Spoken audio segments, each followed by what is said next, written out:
Thank you, Mr. Chair, and thank you to the rapporteur, Mrs. Öhrman Johnsson.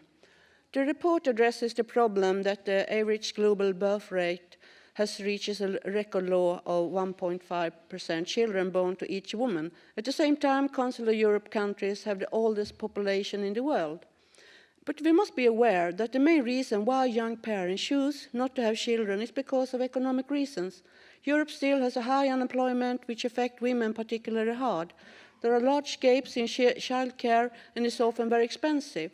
If we want young parents to have more children, we must ensure that economic and social conditions for this exist and build strong welfare systems.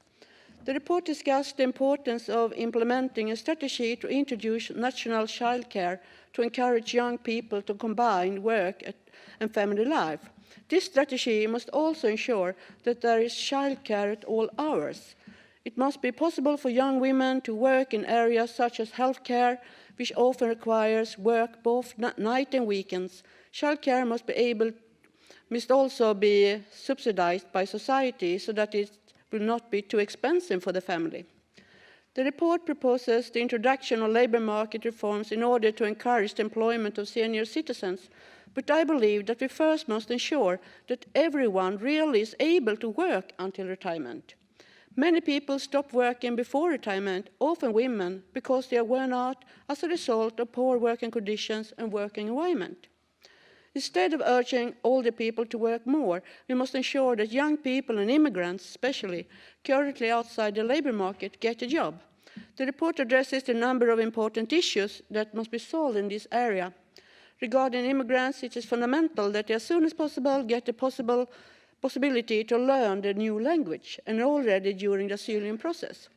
Language teaching can also be combined with vocational training and professional practice to improve the ability to quickly enter the labour market. Another important issue is to find out what skills the immigrants already have as soon as possible.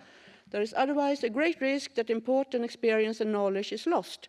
Therefore, society must as soon as possible facilitate the recognition of the educational diplomas and vocational skills of migrants. But I miss, however, an important part in the report concerning labour migration. It's regarding the importance of ensuring that all workers have the same rights, wages and conditions in the labour market, regardless from where they come. This will avoid wage dumping and the creation of a grey market, where immigrants are working under worse conditions than the domestic labour force. Therefore, I have made an amendment about that. Thank you very much.